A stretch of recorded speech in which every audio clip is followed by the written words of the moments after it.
భారత్ శ్రీలంక జట్ల మధ్య ప్రారంభమైనటువంటి కీలకమైన చివరి మూడో వన్డేలో తొలుత బ్యాటింగ్ చేసిన శ్రీలంక జట్టు నిర్ణీత 50 ఓవర్లలో 7 వికెట్ల నష్టానికి 248 పరుగులు చేసింది. తొలి వన్డే టైగాగా రెండో వన్డేలో ఓడినటువంటి భారత్కు ఈ సిరీస్ కోల్పోకుండా సమం చేయాలంటే ఈ మ్యాచ్ గెలవటం తప్పనిసరి.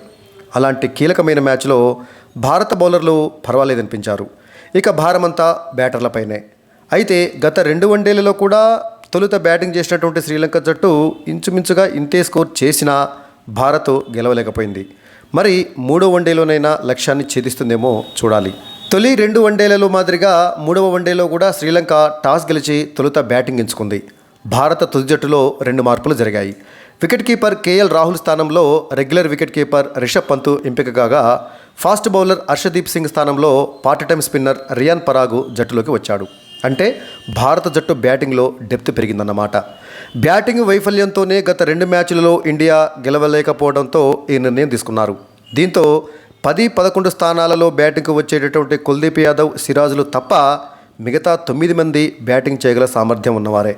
ఇక శ్రీలంక జట్టులో ఆఫ్ స్పిన్నర్ ధనుంజయ స్థానంలో ప్రధాన స్పిన్నర్ మహిషా తీక్షణ జట్టులోకి వచ్చాడు. గత 2 వన్డేలలో మాదిరిగానే ఈ మ్యాచ్లో సైతం శ్రీలంక ఓపెనర్లు నిశాంక, ఫెర్నాండోలు శుభారంభం అందించారు. సిరాజ్ వేసినటువంటి తొలి ఓవర్లోనే నిశాంక 2 బౌండరీలు బాదాడు. ముఖ్యంగా సిరాజ్ను లక్ష్యంగా చేసుకుని ఓపెనర్లు ఇద్దరు కూడా పరుగులు రాబట్టారు. సిరాజ్ వేసినటువంటి 3వ ఓవర్లో కూడా నిశాంక 2 బౌండరీలు సాధించాడు. ప్రారంభంలో ఫెర్నాండో నిదానంగా ఆడితే నిశాంక వేగంగా ఆడాడు. ఆ తర్వాత ఫెర్నాండో వేగాన్ని అందుకోగా నిశాంక నెమ్మదించాడు. దీంతో 10 ఓవర్లు ముగిసేసరికి శ్రీలంక వికెట్ నష్టపోకుండా 41 పరుగులు చేసింది. అక్షర్ పటేల్ వేసినటువంటి 11వ ఓవర్లో నిశాంక ఓ 6, 13వ ఓవర్లో వరుసగా ఒక 4 మరో 6 కొట్టాడు. 15 ఓవర్లు ముగిసేసరికి శ్రీలంక వికెట్ నష్టపోకుండా 68 పరుగులు చేసింది. మధ్య ఓవర్లలో స్పిన్నర్లు కట్టుదిట్టంగా బౌలింగ్ చేయడంతో పరుగులు రావడం కష్టమైంది. అయితే వీరిద్దరూ వేగంగా పరుగులు చేయలేకపోయినా వికెట్ పడకుండా జాగ్రత్త పడ్డారు. నిశాంక నెమ్మదిగా ఆడితే ఫెర్నాండో వేగంగా ఆడి రన్ రేట్ను పెంచే ప్రయత్నం చేశాడు. ఈ ఓపెనింగ్ జోడీని 20వ ఓవర్లో అక్షర్ పటేల్ విడదీశాడు.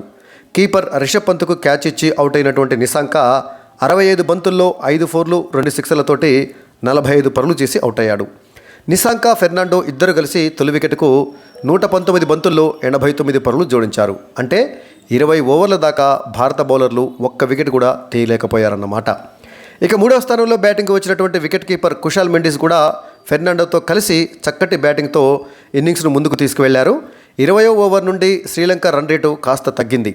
ఈ క్రమంలో రియాన్ పరాగ్ వేసినటువంటి 27వ ఓవర్లో సింగిల్ తీసిన ఫెర్నాండో 72 బంతుల్లో తన హాఫ్ సెంచరీని పూర్తి చేసుకున్నాడు. సిరాజ్ వేసిన 29వ ఓవర్లో ఫెర్నాండో 2 6లు ఒక 4 కొట్టాడు. 20వ ఓవర్ నుంచి 35వ ఓవర్ మధ్య ఒక్క సిరాజ్ తప్ప మిగతా బౌలర్లందరూ కట్టుదిట్టంగా బౌలింగ్ చేశారు. రియాన్ పరాగ్ వేసినటువంటి 36వ ఓవర్లో సెంచరీకి చేరువుగా వచ్చిన అవిష్కా ఫెర్నాండో ఎల్బీడబ్ల్యూగా వెనుదిరిగాడు. 102 బాల్స్ ఆడిన ఫెర్నాండో 2 6లు 9 4లతోటి 96 పరుగులు చేసి 4 పరుగుల తేడాతోటి తన సెంచరీని మిస్ చేసుకున్నాడు. ఫెర్నాండో, కుశాల్ మెండిస్ ఇద్దరు కలిసి రెండో వికెట్కు 94 బంతుల్లో 82 పరుగులు జోడించారు. అలా 171 పరుగుల వద్ద శ్రీలంక తన రెండో వికెట్ను కోల్పోయింది. Part time spinner Riyan Parag తన బౌలింగ్ తోటి ఆకట్టుకున్నాడు. 39వ ఓవర్లో రియాన్ పరాగ్ శ్రీలంక కెప్టెన్ అసలంకను కూడా ఎల్బీడబ్ల్యూగా అవుట్ చేశాడు. ఆ తర్వాత సిరాజ్ బౌలింగ్లో సమర విక్రమ డక్అవుట్ అయ్యాడు. 40 ఓవర్లలో శ్రీలంక 4 వికెట్ల నష్టానికి 188 పరుగులు చేసింది. చివరి 10 ఓవర్లలో శ్రీలంక మరో 3 వికెట్లను కోల్పోయి 60 పరుగులు చేసింది. దీంతో శ్రీలంక నిర్ణీత 50 ఓవర్లలో 7 వికెట్ల నష్టానికి 248 పరుగులు చేసింది. చివరిలో కమిందు మెండిస్ 19 బంతుల్లో 23 పరుగులు చేసి నాటౌట్గా నిలిచాడు. శ్రీలంక బ్యాటింగ్లో తొలి 3 బ్యాటర్లు చక్కగా రాణించడంతో శ్రీలంక దాదాపు 250 దాకా పరుగులు చేయగలిగింది. శ్రీలంక మిడిల్ ఆర్డర్ విఫలం కాగా చివరిలో కమిందు మెండిస్ గత 2 వన్డేలలో మాదిరిగానే చక్కటి బ్యాటింగ్ చేశాడు. ఇక భారత బౌలింగ్ విషయానికి వస్తే part time spinner Riyan Parag 3 వికెట్లు తీగా సిరాజు, అక్షర్ పటేల్, వాషింగ్టన్ సుందర్, కుల్దీప్ యాదవ్ వీళ్ళంతా కూడా తలా 1 వికెట్ తీశారు. అయితే ప్రధాన ఫాస్ట్ బౌలర్ సిరాజు భారీగా పరుగులు సమర్పించుకున్నాడు.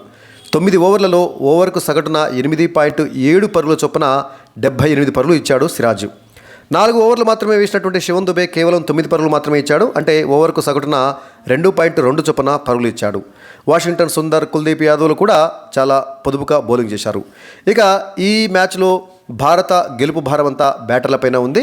బ్యాటింగ్ డెప్త్ పెరగాలని చెప్పేసి రియాన్ పరాగును కూడా తీసుకోవడం జరిగింది ఈ హర్షదీప్ సింగ్ స్థానంలో. కాబట్టి ఈ మ్యాచ్లో భారత్ గెలిచి సిరీస్ను సమం చేస్తుందేమో చూడాలి.